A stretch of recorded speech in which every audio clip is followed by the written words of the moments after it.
Right,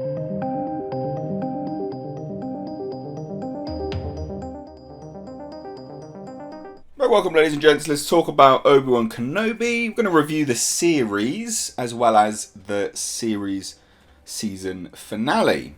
So, full spoilers ahead for all of this.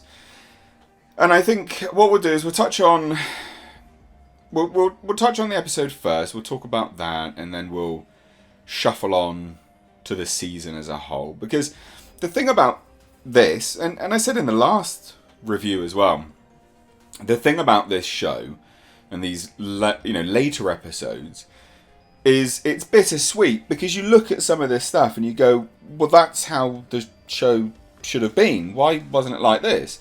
And I understand a lot of the argument that, well, you need some of the down moments and you need some of this so we can achieve, a character arc and stuff like that. But some of this was just gratuitous. So let's have a look at what happened in this episode. We had a fantastic fight, and it genuinely was a fantastic fight, between Darth Vader and Obi-Wan Kenobi on some rando planet. Now, I firmly believe Deborah Chow swapped out the DP maybe for that one, because the director of photography for the entirety of the series has been awful with action, or Deborah Chow has been awful with action. I don't know where you can lay the blame. Who knows where we lay the blame? But it's one of the two. It's either Deborah Chow or it's the director of photography. But a friend of mine reminded me that some of the good action in The Mandalorian was directed by Chow. So I have no idea. But who knows? Whatever. There was a great fight between Anakin Skywalker, Darth Vader, and Obi-Wan Kenobi. Some fantastic wide-angle shots of Darth Vader, approaching Obi-Wan Kenobi on, a backdrop of lights, from the lightsabers, both red and blue, and it was actually beautifully done cinematography-wise. It was genuinely well shot. But again, you look at that and you go, well, why didn't we? Where was that cinematography in the rest of the episodes? Where's that? But that was really good. I do think they messed up a little bit on canon. So we get this long fight, and Obi-Wan Kenobi wins, and he cuts Darth Vader's helmet open, thus giving him, I'm guessing, the scar on his face. But I went back to look at old burnt Anakin. Was it Revenge of the Sith, I think? And it looks like he has that scar already. So I don't know what they were trying to achieve with that. I don't know whether that was... I don't know. I've got no idea. But if you look at the old if you look at old Anakin in prosthetics, you'll see the scar on his face in exactly the same location that it was when, pudgy Darth Vader in the original trilogy takes his helmet off and reveals his face. So I don't know what they were trying to do there. Who knows? But it was really good. The imagery was great. You could see a moment when Darth Vader's face is revealed and it's Anakin, and Obi-Wan Kenobi's like, oh my god, I'm so sorry, Anakin. And you can see Darth Vader sort of smirk away as he says, no, you didn't fail me, you didn't kill Anakin, I did. And I just thought that was great. That was really, really good. That was genuinely good. But we should have had more of that. We should have had more of this struggle between Obi-Wan Kenobi and Darth Vader. Maybe you can't do too much because obviously it started to break canon. I get that. But there just wasn't enough of it. And maybe this was so good because there wasn't enough. Who knows? Genuinely, who knows? But it was really good. I enjoyed the fact that Darth Vader had the upper hand for most of the fight. And then obviously, the thoughts of his friends and his family. Well, not Obi-Wan Kenobi's family, but his friends and people that needed him is what helped push him through the Force and be able to, rekindle his strength with the Force a little bit and thus come out on top. I liked all of that. That was great. And again, the action was actually directed pretty competently. But then we have the story of Reva. Now, in the last episode, we learned that Reva was a youngling. It was telegraphed. We kind of knew this was coming.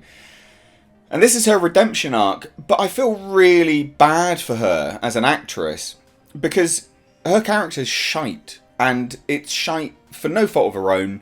It's shite because they just haven't fleshed out the character. She is not a character.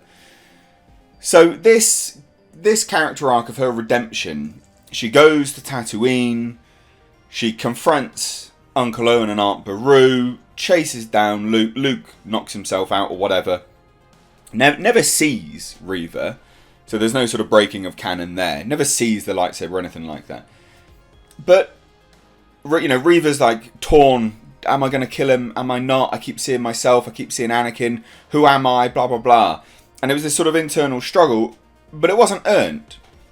And you know what? Like, I said further, you know, in last week's episode, is that if you're thinking structurally, you should have had this tease of who Reva is earlier in the series. So we know she's struggling between, you know, the light and the dark, and she's trying to, you know, follow that sort of redemption arc and sort of teetering on the edge of evil and abyss and things like that. That's much more interesting. Now, obviously, she is not redeemed because, I mean, she's literally enjoyed hacking people away, hacking people up and killing people and stuff like that. So there was very little redemption anyway. But this is what I mean. I don't think they really realistically knew what they were doing with this show. You know, was it an Obi-Wan Kenobi show? Was it a Darth Vader show? Was it a Reva show? I've got no idea. I've got absolutely no idea. But it was fairly decent. Like, I didn't hate this episode. I quite enjoyed it. But, again, and there are big buts, you know. This is a time that, or I do not like big buts. And I absolutely will not lie about that. But the big but here is the fact that this is bittersweet. And it, you know, it tells us that they sort of fumbled with this story, and I don't think they realistically knew what was going on. I mean, how did Reva even get to Tatooine? She's still clearly injured. You know, I gave her the benefit of the doubt and said, well, maybe she's got some, you know, android parts in her, because that's where she was. Do you know what I mean? There needed to be another 2 episodes to flesh out certain elements, and also give us this sort of, you know, a redemption arc that we needed to, you know, I guess not hate Reva so much as a character, as well as, well, yeah, it bittersweet. A bit of a letdown, to be quite honest. So, there's that. And I guess that is my review of the whole series. You know, I enjoyed the end of the show. I enjoyed Qui-Gon Jinn turning up. I enjoyed the fact that Obi-Wan Kenobi was fully in his Jedi robes again at the end. In fact, the same stuff that we see him in A New Hope. Very, very similar clothing. I like the fact that he met Luke, albeit just briefly. I liked it all. Like, there was certain elements that I really liked. Seeing Sheev Palpatine pop up again, looking younger, because he should be looking younger. Shouldn't be looking such like a decrepit maggot like he does. You know, later down the line, I think they did really well. Like, overall, there were some decent elements, but it's just lacking because I think that they just did not know what they were doing with this show on a whole. And we kind of knew that because it went for some rewrites and stuff like that. And it's just, I think it suffered massively. I think it suffered massively from incompetent either directors or director of photography, because the action's shockingly bad in a series which is famed for its action, whether it be, you know, I mean, it's a space opera, right? There's lots of action involved in these things, but this was piss poor, to be perfectly honest. Yeah, there's not much else to say, really. Bit of a letdown of a series, but this is kind of what some people come to expect, I guess, from Star Wars on Disney+. Definitely cheaped out on certain elements. Weird compositing of Star Destroyers. Just weird stuff. Weird, you know, as if it's been rushed. That's as much as I can say. Like, I think there's certain elements about this which shows you it has been rushed. So there you have it. Not much else to say. What did you think? Let me know down below. Did you like it? Did you dislike it? Did you pick up on any of the things I did? What did you think? Let me know. And also, stop with the bloody handheld over-the-shoulder camera for these Star Wars things. It's not what this show's. It's not what this franchise is about. It looks awful. Looks fucking awful. Anyway, let me know your thoughts. Cheers. Also, ladies and gentlemen, consider checking out my Teespring store, supporting the channel via this way does go a long way. But also, not only that, you do get to wear some awesome merch. These are one-of-a-kind designs designed for me by my graphic designer. We, of course, have our Clown World line, which is in mugs, hoodies, t-shirts. We've got Space Jeebus. And then for something a little bit different, we, of course, have right down at the bottom right here, we have our Pulsar GTIR. Also, ladies and gentlemen, consider checking out and supporting my second channel, which is Car Nonsense. This is a vlog and car channel. You can find links to this in the description box, along with my Teespring. Please do consider supporting.